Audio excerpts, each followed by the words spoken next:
अस्सलाम वालेकुम dear viewers. आज की इस वीडियो में हमने आसान सी दो कमांड्स को देखना है, जिसमें हमने एक स्केल की कमांड को देखना है और दूसरा हमने रोटेट की कमांड को देखना है। तो सबसे पहले हम स्केल की कमांड को डिस्कस करते हैं। अगर आपके पास एक रेक्टेंगल है 25 बाय 25 की, अब ये एक रेक्टेंगल है या कोई भी आपकी ड्राइंग में कोई भी ऑब्जेक्ट है, तो स्केल कमांड बेसिकली क्या करती है कि हेल्प से आप इसके साइज को रीअरेंज कर सकते हैं। वो किस तरह से हम कर सकते हैं, इसकी जो स्केल कमांड की शॉर्टकट है वो सिंपल एस सी है। एस सी अगर आप प्रेस करते हैं तो अब आपने उस ऑब्जेक्ट को सिलेक्ट करना है जिस ऑब्जेक्ट का आप स्केल जो है चेंज करना चाहते हैं। हमने इसको सिलेक्ट किया और राइट क्लिक करेंगे। अब आपने बेस पॉइंट सेलेक्ट करना है। बेस पॉइंट एक्चुअली वो वाला पॉइंट होगा जिसके रेफरेंस से वो उसमें चेंज लेकर आएगा। अब मोस्टली प्रैक्टिस में यही कहा जाता है स्टूडेंट्स को कि आप बेस पॉइंट बेसिकली उस शेप का जो मिड पॉइंट है या उसका जो सेंटर पॉइंट है उसी को ही बेस पॉइंट लें। उससे क्या होता है कि हमें अगर हमने एक्यूरेसी की तरफ जाना हो, हमने एक्यूरेट चीज़ों को करना हो, तो वो हमें बहुत आसानी होती है। जैसे कि अब यहाँ पर ये जो रेक्टेंगल है, ये इसकी मुझे प्रॉपर डायमेंशंस का पता है कि ये 25 बाय 25 की है। अब अगर मैं इसमें इसको चाहता हूँ कि ये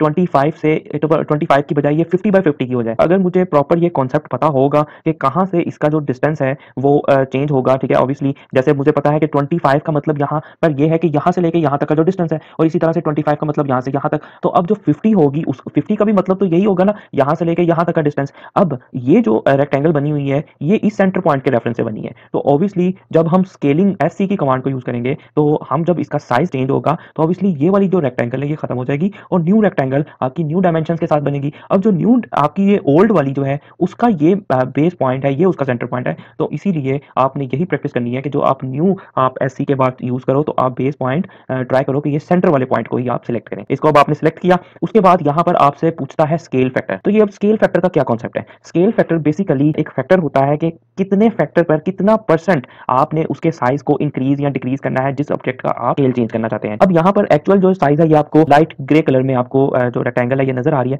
अगर मैं इसके ऊपर ये इसको प्रॉपर्ली लेकर जाऊं तो आप देख सकते हैं कि उस पोजीशन पर जो हमारा स्केल फैक्टर होता है ना, कंप्लीट 1 होता है। यहाँ पर किसी भी शेप का जो स्केल फैक्टर है वो 1 है। उसकी रीजन ये है क्योंकि मैंने आपको याद होगा प्रॉपर्टी बार में आपको स्केल फैक्टर के बारे में बड़े अच्छे से समझाया था। अगर आप ये पूरी ड्राइंग्स पे चेंज कर दें तो आपका वो काउंट होना शुरू हो जाता है। इस टाइम जो हमारा ड्राइंग का जो स्केल फैक्टर है वो है 1। अब क्या होगा कि ये जो करंट स्केल फैक्टर है, इससे अगर आप ऊपर की तरफ जाएंगे तो आपका ऑब्जेक्ट जो है वो साइज में इंक्रीज होता जाएगा। अगर आप 1 से नीचे आएंगे तो आपका जो ऑब्जेक्ट है वो डिक्रीज होता जाएगा। अब जैसा मैंने आपको बताया कि ये जो 25 बाय 25 की रेक्टेंगल है, अब मैं चाहता हूँ ये 50 बाय 50 की हो जाए। तो यानी 50 बाय 50 का मतलब क्या है कि मैं इसको 2 गुना बढ़ाना चाहता हूँ। तो इसीलिए मुझे यहाँ पर जो स्केल फैक्टर है उसकी वैल्यू भी क्या करनी पड़ेगी। यहाँ पर 1 है तो 1 का 2 गुना क्या होता है, 2 होता है। तो यहाँ पर मैं सिंपल अगर 2 प्रेस कर दूं और इंटर प्रेस कर दूं तो ये जो मेरे पास एक रेक्टेंगल होगी, इसकी अगर मैं यहाँ से लीनियर डायमेंशन जल्दी से यहाँ से आपको दिखाने के लिए इसकी अगर डायमेंशन ले लूँ, तो ये जो अब मेरे पास एक रेक्टेंगल बनी है, ये आप देख सकते हैं, ये एक 50 बाय 50 की रेक्टेंगल है। इससे जो पहले थी वो 25 बाय 25 की रेक्टेंगल थी। तो ये हमारी स्केल कमांड होती है। इसी तरह अगर हम सर्कल की बात करें या किसी भी शेप की बात करें, हम अगर सर्कल को भी प्रॉपर्ली लगाना चाहते हैं, क्योंकि जब हम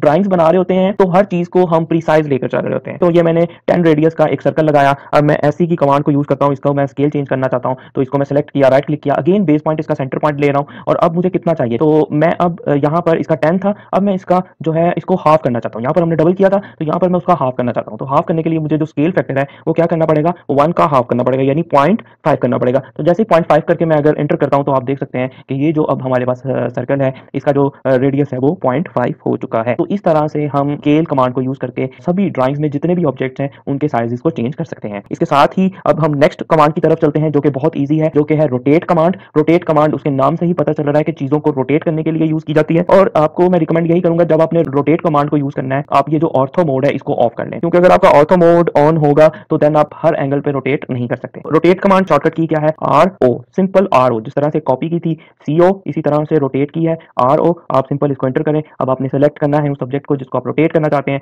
अगर इस ट्राइंगल को मैंने रोटेट करना है तो देन अगेन इंटर करें। अब यहाँ से आपने स्पेसिफाई बेस पॉइंट करना है, तो अगेन मैं आपको यही कहूंगा कि आप कोशिश करें कि सेंटर पॉइंट को ही बेस पॉइंट ले लें, क्योंकि यहाँ पर अब आप जो सा बेस पॉइंट लेंगे उसी पॉइंट के अराउंड ये चीज जो है मूव होगी। यानी अगर मैं बेस पॉइंट ये ले लेता हूँ तो अब मैं इसको रोटेट करूंगा तो ये देखें ये इसी पॉइंट के अराउंड यहाँ पर रोटेट करना शुरू कर देगा। ऑन दी अदर हैंड अगर मैं इसका बेस पॉइंट ये लूं, अब आप देखें कि ये इसी के अराउंड रोटेट करेगी। तो आपने बेस पॉइंट अपनी रिक्वायरमेंट के अकॉर्डिंग आप ले सकते हैं। और अगर यहाँ पर मैं एंगल जो है इसका प्रीसाइज इसको 45 एंगल पर मैं रोटेट करना चाहता हूँ तो 45 लिखकर इंटर प्रेस करेंगे तो ये आपकी जो रेक्टेंगल है इसका जो एंगल है चेंज हो चुका है, ये रोटेट हो चुकी है। होप सो ये दोनों आसान सी कमांड आपको समझ लग गई होंगी। फिर भी कोई क्वेश्चन है तो नीचे कमेंट सेक्शन में बताएं, इंशाल्लाह मिलेंगे नेक्स्ट वीडियो में। अल्लाह हाफिज।